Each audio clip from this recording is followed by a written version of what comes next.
ஜெபம் செய்வோம். அப்பா பிதாவே, இந்த துன்ப கிண்ணம் என்னை விட்டு நீங்க கூடுமானால் நீங்கட்டும் என்று மோடே கூட போராடுகிற உம்முடைய மகனுடைய பாடுகளை நினைத்து அவர் சிலுவையில் மொழிந்த இறுதி வார்த்தைகளை நினைந்து தியானிக்கின்ற எங்களுடைய சிந்தனைகளும், அதை தியானிக்க அமர்ந்திருக்க ஒவ்வொருத்தருடைய சிந்தனையும் உம்முடைய சமூகத்தில் எப்பொழுதும் அது ஏற்புடையதாயிருப்பதாக. ஆமென். பெரிய மனிதர்கள், அதாவது மகான்கள் அல்லது புனிதர்கள் வாழ்ந்து அவர்களுடைய வாழ்க்கையின் கடைசி தருணங்களிலே சொல்லப்பட்ட வார்த்தைகளுக்கு அதிகமான முக்கியத்துவம் உண்டு. உதாரணத்திற்கு, ஒரு பெரிய பணக்காரர் அவர் இறக்கும் தருவாயிலே தன்னுடைய வேலைக்காரன் ஒருவனை அழைத்து தன் காதுகளிலே ஏதோ சொல்லி இறந்து விட்டார். அவர் சொன்ன ரகசியத்தை கேட்பதற்காக அந்த ஒட்டுமொத்த பணக்காரர்களும் சுற்றியிருப்ப நண்பர்களும் அது என்ன சொன்னார் என்பதை தெரிந்து கொள்ள, அதற்கு என்ன அர்த்தம், ஒருவேளை அவர் போகும்போது நான் வரம்பா ஏதாவது ஒரு வார்த்தை சொல்லிட்டு போயிருக்கலாம். அவர் சொன்னது சாதாரண வார்த்தைகள் கூட நம்ம நண்பர்கள் கூட சிலர் இறந்து விட்டால் நம்ம என்ன சொல்லுவோம், நேற்று கூட பேசி கொண்டிருந்தேனே. அவர் ஒருவேளை இறப்பதற்கு முன் அடையாளமாகத்தான் இதை இப்படி சொல்லிவிட்டாரோ என்று சொல்லி நாம் சொல்வது பழக்கம். அதே போல பெரிய மகான்கள் தங்களுடைய இறுதி வார்த்தைகளாக என்ன சொன்னார்கள்? புத்தர் சொன்னார், இந்த உலகத்தில் மாற்ற முடியாதது எதுவும் இல்லை, ஆகவே உங்கள் மீட்புக்காக கடினமாக உழையுங்கள். Work hard for your salvation. உங்கள் மீட்பு நீங்கள் தான் தேடிக்கணும், நீங்கள் கடினமாக உழையுங்கள் என்று புத்தர் சொன்னார். முகமது நபி தன்னுடைய கடைசி வாக்கியமாக, Allah keep me with high companions, என்னை உயர்ந்த இடங்களில் என்னை வைத்துக்கொள் என்று அவருக்காக வேண்டிக் கொண்டார். அதே போல கிருஷ்ண பரமாத்மா கடைசியாக சராயு என்ற ஒரு வேடனால் அம்பு தாக்கப்பட்டு மறிக்கின்ற தருவாயிலே, சராயுவே நீ கவலைப்படாதே, இது விதிப்படி, இட்ஸ் ஹேப்பன் பிகாஸ் ஆஃப் கர்மா, இது விதிப்படி தான் நடந்தது நான் சாவது என்று சொல்கிறார். ஆனால் நம் ஆண்டவர் அவனுக்கு இயேசு கிறிஸ்துவோ சிலுவையில் எல்லாவற்றையும் வெற்றி சிறந்தவராய் முடிந்தது என்று சொல்கிறார். முடிந்தது என்பது நம்முடைய புதிய மொழிபெயர்ப்பிலே எல்லாம் நிறைவேறியது என்று போடப்பட்டிருக்கிறது. எல்லாம் நிறைவேறியது. எப்படி நிறைவேறியது? அது எங்கே தொடங்கியது? அது எங்கே முடிந்தது? அவர் எதை முடித்தார் என்பதை குறித்து நாம் பார்க்க போகிறோம். அதிலே இன்று வாசிக்க கேட்ட வேத பகுதியிலே அவர் கெத்செமனே தோட்டத்தில் இருக்கும்போதே அவர் இந்த போராட்டம் அவருக்கு துவங்கிவிட்டது. ஆண்டவரே, உமக்கு சித்தமானால் எனக்கு இந்த துன்ப கிண்ணம் என்னை விட்டு நீங்கும்படி, அப்பா பிதாவே என்று ஒரு தந்தை இடம் மகன் கதறி கேட்கிற ஒரு கதறலை, ஒரு பாச போராட்டத்தை நாம் இங்கே பார்த்து கொண்டிருக்கிறோம். இந்த தொடர்ச்சி அவர் அங்கே கெத்செமனேல மட்டும் பேசவே இல்லை, அவர் சிலுவையில் வந்து சிலுவையிலே இந்த 7 வார்த்தைகளும் அந்த பிதாவினுடைய ஒரு சம்பாஷணை தான், அந்த உரையாடலுடைய தொடர்ச்சி தான் அந்த கடைசி தருணம். அவருடைய பேஷன், அவருடைய பாடுபடுதல் இந்த கெத்செமனே தோட்டத்திலிருந்து துவங்குகிறது. இங்கே போய் ஜெபம் பண்றாரு, அப்பா இந்த பாத்திரம் என்னை விட்டு நீங்க கூடுமானால் நீங்கட்டும் ஆண்டவரே என்று கேட்கும்போது அங்கே அமைதி, பதில் வரவில்லை. அப்படி என்றால் என்ன அர்த்தம் என்றால், நோ, இதுக்கு வேற வழி இல்லை, நீ மரித்து தான் ஆக வேண்டும், நீ இறந்து தான் ஆக வேண்டும் என்று பதில் வருகிறது.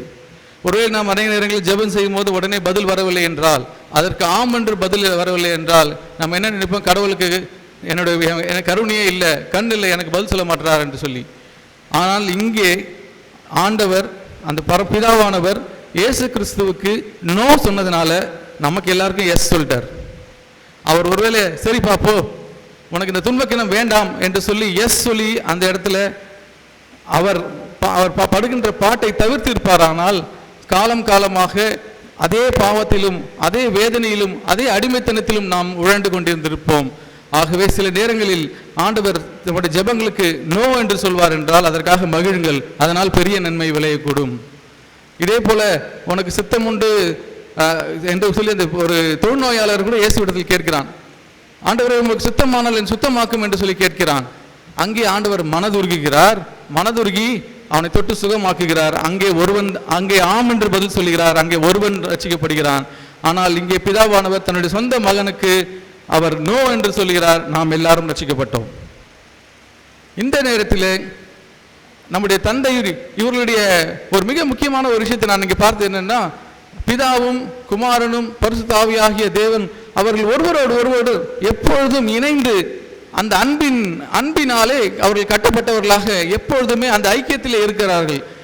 இயேசுவினுடைய மிகப்பெரிய வேதனை அதுதான். அந்த ஐக்கியத்தை நான் இழக்கப் போகிறேனே தந்தையே, இந்த துன்பம் எனக்கு தேவையா என்று சொல்லி அவர் கேட்கின்ற போது அப்பொழுது பிதாவானவர் சொல்கிறார், அதை தான் ஆண்டவர் புரிந்து கொண்டு இந்த பாடுகளுக்கு தன்னை ஒப்புக் கொடுக்கிறார். என்ன சொல்கிறார் என்றால், மகனே, நமக்கு இருக்கிற அன்பு, நாம் படைத்த இந்த ஜனத்தை பார், வலது கைக்கும் இடது கைக்கும் வித்தியாசம் தெரியாத இந்த ஜனங்கள் அழிவது நியாயமா என்று நம்மீது வைத்த அன்பு அவர் மகன் மீது வைத்த அன்பை விட பெரியதாக இருந்ததாலே அவர் மகனை ஒப்பு கொடுத்தார். அவர் தான் தன் சொந்த மகன் என்று பாராமல் நமக்கு கொடுத்தவர் நமக்கு இதெல்லாம் செய்ய மாட்டாரோ? நாம் சின்ன சின்ன காரியங்களுக்காக கவலைப்பட்டு கொண்டிருக்கிற வேளையிலே தன் சொந்த மகனையும் அவர் கொடுத்தார். அதற்கு அந்த அளவுக்கு தன் மகனோடு விட அதிகமான அன்பை நம் மீது வைத்திருந்தார் என்பதை நாம் இங்கே பார்க்க முடிகிறது. சிலுவையிலே அவர் இந்த ஒரு சூழ்நிலையே அவர் தந்தையோட கூட அந்த உரையாடல், அந்த கான்வர்சேஷன் கண்டினியூ ஆகிட்டே இருக்கு, பேசிக்கொண்டே இருக்கிறார். ஒருவேளை மிகப்பெரிய பாடம் நமக்கு. சாகும் தருவாயிலும் தன் தந்தையோடு கூட பேசிக்கொண்டே இருக்கிறார். இங்கே வந்து கடைசியாக சொல்கிறார், எல்லாம் நிறைவேறிற்று. இது ஒரு வெற்றியின் முழக்கம். ராணுவ வீரர்கள் வெற்றியின் முழக்கமாக இதை சொல்வார்கள். இதை வந்து வணிகத்திலே அதை வந்து என்ன சொல்வார்கள்னா, பெய்ட் இன் ஃபுல், உன் கடன் முழுவதுமாக அடைக்கப்பட்டு விட்டது. இதற்கு மூல பாஷை கிரேக்க பாஷை டெட்டலஸ்டாய், முடிந்தது. அந்த வார்த்தை வந்து அந்த கிரேக்க சமூகத்திலே பொதுவாக பயன்படுத்தக்கூடிய ஒரு வார்த்தை. அது என்ன வார்த்தை? ஒரு வேலையை ஒருவர் முடித்து விட்டார், இல்லை என்றால் ஒரு பெரிய கலைஞர் தன்னுடைய சிற்பத்தையோ தன்னுடைய ஓவியத்தையோ அவர் வரைந்து அது முடித்து விட்டார் என்றால் டெட்டலஸ்டாய் என்று சொல்லி சாதாரணமாக சொல்லக்கூடிய ஒரு வேலை. இல்லை என்றால் தந்தை ஒரு மகனிடத்தில் ஒரு வேலை சொல்லுகிறார், அந்த வேலையை இப்போ முடிச்சுட்டு, அப்பா என் வேலையெல்லாம் முடிச்சிட்டேன், டெட்டலஸ்டாய் என்று சொல்வார்.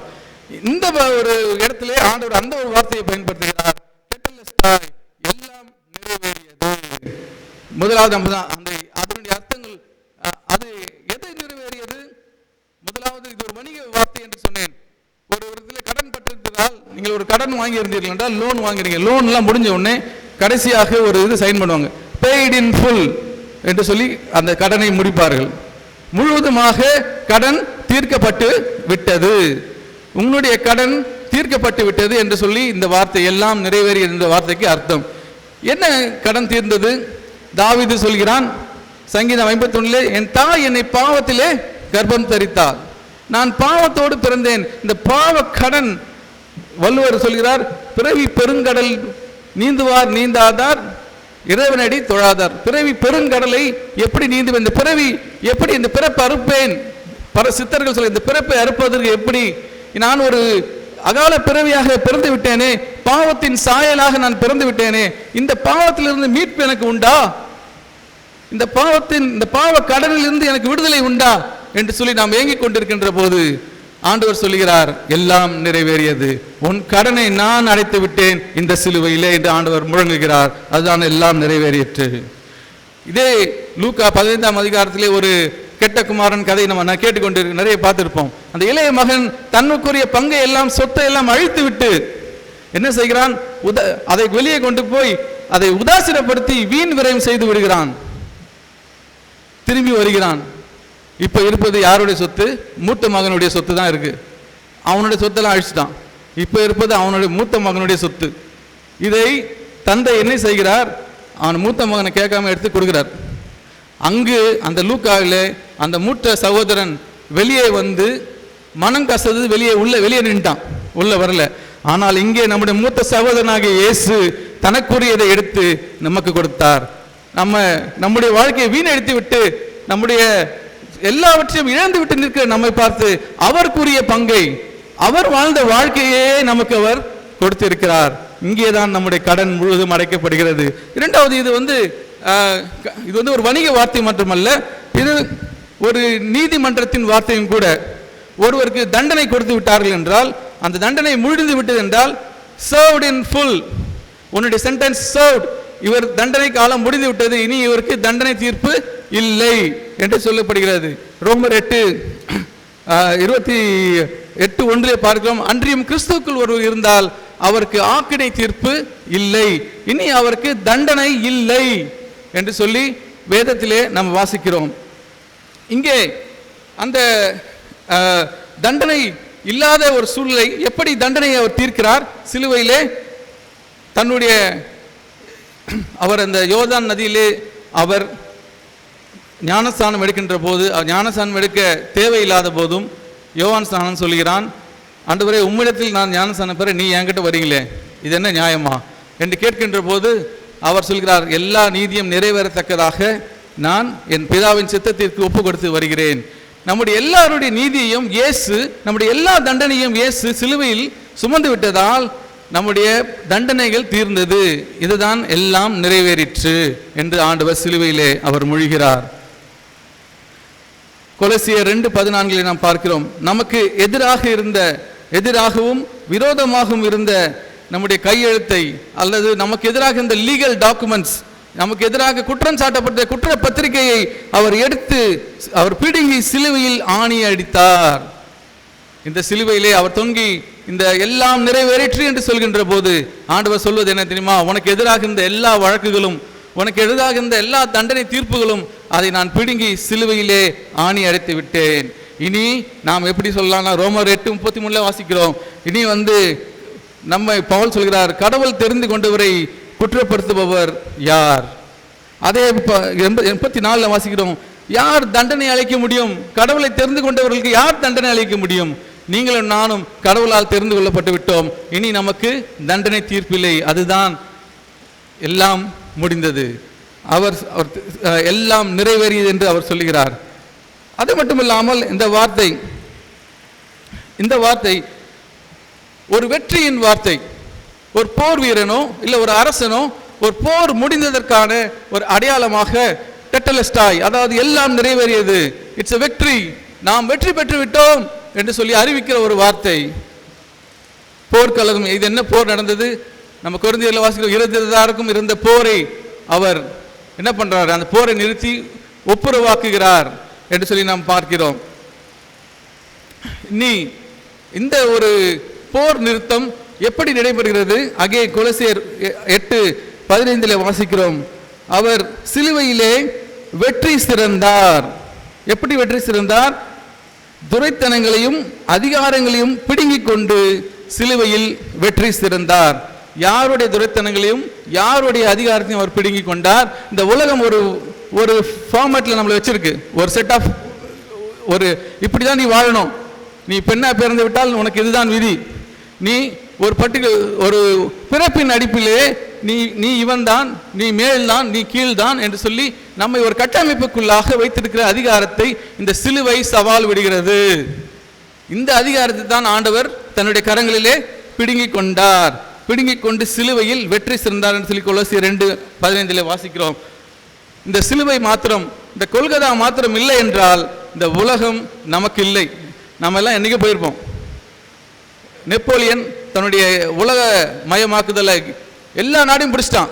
எல்லா நாடையும் பிடிச்சிட்டு கடைசியாக வாட்டர்லூ என்று சொல்லப்படுகிற ஒரு போர்க்காலத்தில் மிகப்பெரிய ஒரு போர் நடக்கிறது.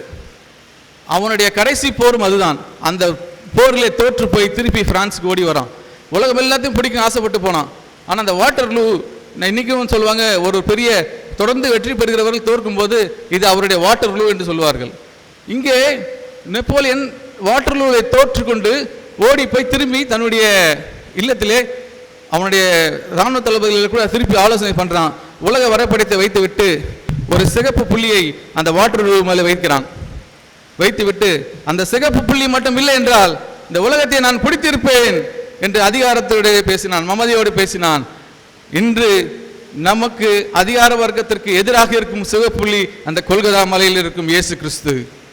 அந்த சிகப்பு புள்ளி இல்லை என்றால் நம்ம எல்லாம் தலைகளை கவிழ்த்து கொண்டு இருப்பார்கள். இன்னைக்கு நம்ம தைரியமா சொல்லலாம், எப்படி மரியா சொன்னாலும், ஆண்டவரை நீ அடிமையை தூக்கி எடுத்து பிரபுக்களோடு அமர செய்கிறீர், பிரபுக்களின் பிள்ளைகள் மாத்திரம்தான் பிரபுக்கள் ஆக முடியும், அரசருடைய பிள்ளைகள் மட்டும்தான் அரசராக முடியும், ஆனால் நீர் அதை தலைகளாக மாற்றுகிறீர். இந்த கொல்கதா என்ற இந்த சிகப்பு புள்ளி நம்மை மாற்றுகிறது. இந்த வெற்றியின் விளக்கம் தான் எல்லாம் நிறைவேறியது என்று சொல்லி ஆண்டவர் சொல்லுகிறார். பிரியமானவர்களே, இது நாம் உணர்ந்தவர்களாக இனி வாழ்வது நாம் அல்ல, கிறிஸ்து நமக்குள் வாழ்கிறார் என்கிற அந்த உன்னத்தை, அந்த எல்லத்தை நமக்கு கொண்டு நாம் வாழ அழைக்கப்படுகிறோம். இந்த எப்படி நம்முடைய கடன்கள் எல்லாவற்றையும், நாம் பாவக்கடனையும் நம்ம தண்டனைகள் எல்லாவற்றையும் அவர் அழித்து விட்டு ஒரு சிலுவையில் வெற்றி சிறந்தாரோ, முற்றிலும் ஜெயம் கொண்டாரோ, அதே போல் நாமும் ஜெயம் கொள்ள அழைக்கப்பட்டிருக்கிறோம். அவர் கிறிஸ்துவின் வாழ்க்கை நமக்குள்ள வந்துவிட்டதற்கான அடையாளம் என்ன தெரியுமா? இனி ஆண்டவர் தகப்பன், பரம தகப்பன் நம்மை பார்ப்பதில்லை, நம்முடைய வாழ்க்கையை பார்ப்பதில்லை, ஆண்டவரின் இந்த பலியை தான் பார்க்கிறார். ஒரு பஸ்கா பலி, பழுதற்ற பஸ்கா பலியை பார்த்து இனி நம்மை அவர் நம்மை ஏற்புடையவர்களாக அவர் மாற்றுகிறார். அமெரிக்கா தேசத்தில் ஒரு பெரிய ஃபேமஸான ஒரு திருடர் இருந்தான். அவன் பேர் வேறு என்ன பேர் சொன்னாலும் நீங்கள் கோச்சிப்பீங்க, அதனால் என் பேரே சொல்லிக்கிறேன். அவன் பேர் தாஸ். அவனை அமெரிக்காவில் தாஸா நீங்கள் யோசிக்க வேணாம், அதனால் கற்பனை கதை. அவனை தேடி பல நாள் திருடன் அவன், ஒரு நாள் அகப்பட்டு தான் ஆக வேண்டும். அவன் தப்பித்து ஓடிக்கொண்டே இருக்கிறான். அவனை ஒரு நாள் போலீஸ் கண்டுபிடிச்சிட்டாங்க, துரத்துகிறார்கள். துரத்தி அவனுடைய அருகிலே அவனை நெருங்கி வந்துட்டாங்க. அவன் என்ன பண்ணுறான், ஊருக்கு வெளியில் ஒரு பெரிய பில்டிங் இருக்குது, அதில் ஒரு வீடு இருக்குது, அதில் லைட்டில் அவங்க எகிரி குச்சி உள்ளே போயிட்டான். இதை பார்த்துட்டாங்க, போலீஸ் சுற்றி வளைத்து விட்டது, காவல்துறை சுற்றி கண்ணை வச்சு நிற்கிறாங்க.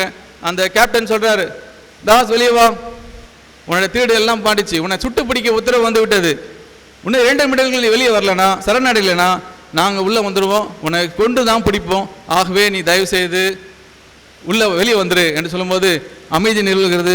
1 நிமிடம் முடிகின்ற போது அந்த கதவு வெளில திறக்கிறது.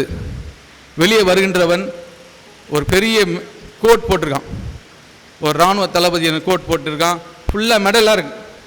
அதில் ஒரு மெடல் ஆஃப் ஹானர், அதாவது இராணுவத்தில் இப்போ நம்மளுக்கு பரம்வீர் சக்கரா மாதிரி ஒரு மெடல் ஆஃப் ஹானர். இதை பார்த்தவுடன் அந்த போலீஸார்கள் துப்பாக்கியை கீழே இறக்குகிறார்கள், சல்யூட் அடிக்கிறார்கள். என்ன இது, இவன் திருடன் ஆயிடுச்சே, இவனுக்கு அவன் சல்யூட் அடிக்கிறாங்க. சல்யூட் அவனுக்கு இல்லை, அவன் வைத்திருந்த மெடலுக்கு. அந்த மெடல் அவன் சம்பாதிக்கவில்லை, அந்த தளபதி அந்த வீட்டில் அந்த கோட்டை கொடுத்தாரு பாருங்க, அந்த தளபதி சம்பாதித்தது. அதை இவன் மேல் போட்டு விட்டார். இனி இவனும் ஏற்புடையவனாக மாற்றுகிறான். அவர் சிலுவையிலே எல்லாம் நிறைவேற என்று சொல்லி நமக்கு சம்பாதித்த அந்த வாழ்க்கையை நமக்கு கொடுக்கிறார். இனி நாமும் ஏற்புடையவர்களாக மாறுகிறோம். ஆமென். இறுதியாக அந்த யோவான் இதோடு நிறுத்தியிருந்தார்னா எல்லாம் நிறைவேறியது என்று சொல்லி நாம் கதையை முடிச்சிருக்கலாம். ஆனால் அந்த வசனம் தொடர்கிறது. மற்ற சுவிசேஷத்தில் சொல்லப்படாத ஒரு விஷயத்தை இங்கே சொல்கிறார். யோவான் 31 38 வரைக்கும் நீங்கள் வாசித்துக் கொள்ளுங்கள். அதில் 34வது வசனம், அவர் படைவீரரில் ஒருவர் இயேசுவின் விழாவை ஈட்டியால் குத்தினார், உடனே இரத்தமும் தண்ணீரும் வெளியே வந்தது. இங்கே தான் அது எல்லாம் நிறைவேறுது, இங்கே தான் எல்லாமே நிறைவேறுகிறது. இது ஒரு 3ஆம் நூற்றாண்டில் செயின்ட் ஜான் கிறிஸ்டோஸ்டம் என்ற ஒரு இறைவனடியார் பின்னாளிலே இதே கருத்தை செயின்ட் அகஸ்டினும் சொல்லியிருக்கிறார். அவர் இதே சொல்கிறார்னா, இது எதற்குரிய அடையாளம் என்றால், 1ஆம் ஆதாம் பாவம் செய்தான், அந்த பாவத்தினால் விழுந்த 1ஆம் ஆதாமனுடைய விழா எலும்பிலிருந்து அவனுடைய மனவாட்டியாகிய ஏவாளை ஆண்டவர் எடுத்தார். இந்த புதிய ஆதாமாகிய இயேசு கிறிஸ்து நம்முடைய பாவங்களை சுமந்து இறந்ததினாலே அவருடைய விழா எலும்பிலிருந்து நீரும் இரத்தமும் ஆகிய திருச்சபையை உண்டாக்குகிறார். நீரும் இரத்தமும் என்ன, ஞானஸ்நானமும் திருவிருந்தும் என்று சொல்லி அந்த செயின்ட் அகஸ்டின் சொல்கிறார். இன்னைக்கு தனிப்பட்ட ஒரு அனுபவமாக மாத்திரம் இந்த ரட்சிப்பு இல்லாமல் ஒரு திருச்சபையை உருவாக்கி எல்லாம் நிறைவேறிற்று என்று சொல்லி வெற்றி முழக்கமிட்ட இயேசுவை நாம் கண்ணோக்கி பார்ப்போம். அவருடைய விழாவிலிருந்து எடுத்த மனவாட்டிகளாகிய திருச்சபையாகிய நாம் அவருடைய காயங்களை நினைத்து போற்றுவோம். அவர் நமக்கு செய்த தியாகங்களை ஒவ்வொரு நாளும் நினைப்போம். ஆண்டவர் நம்மை ஆசீர்வதிப்பாராக. ஜெபம் செய்வோம். அப்பா பிதாவே என்று அழைக்கிற புத்திர சிவிகாரத்தை சிலுவையில் எங்களுக்கு சம்பாதித்து கொடுத்த தேவனே, அப்பா நாங்கள் அப்பா பிதா என்று அழைக்கின்ற பாக்கியத்தை பெறுவதற்காக நீர் அந்த உரிமையை இழந்தீரே, உமக்கு நன்றி ஆண்டவரே. எங்களுடைய அப்பா ஒவ்வொரு பேச்சுக்களும் செயல்களும் ஆண்டவரே கர்த்தர் எங்களுக்காக யாவையும் செய்து முடிப்பார் என்று சொல்லி நாங்கள் வேதத்தில் வாசிக்கிறோம். தேவரீர் நீ சகலத்தையும் செய்ய வல்லவர், நீ செய்ய நினைத்தது ஒன்றும் தடைபடாது என்று சொல்லி நாங்கள் வேதத்தில் வாசிக்கிறோம். ஆமாண்டவரே, எங்களுடைய நற்கிரியைகளை தொடங்கிய நீர் அதை கிறிஸ்து வரும் வரைக்கும் நீர் அதை நிறைவேற்றுவீர் என்று சொல்லி நீர் எப்படி சிலுவையிலே உம்முடைய பணியை நிறைவேற்றுகிறோ அதே போல எங்களுடைய உள்ளத்திலே நீர் துவங்கிய நற்கிரியைகளை நீர் வரும் வரை அதை நடைபெற எங்களுக்கு கிருபை தாங்க. அதற்கு நாங்கள் அர்ப்பணிக்கிறோம். பாதுகாத்துக் கொள்ளும். இயேசுவின் மூலம் ஜெபம் கேளும் நல்ல பிதாவே. ஆமென்.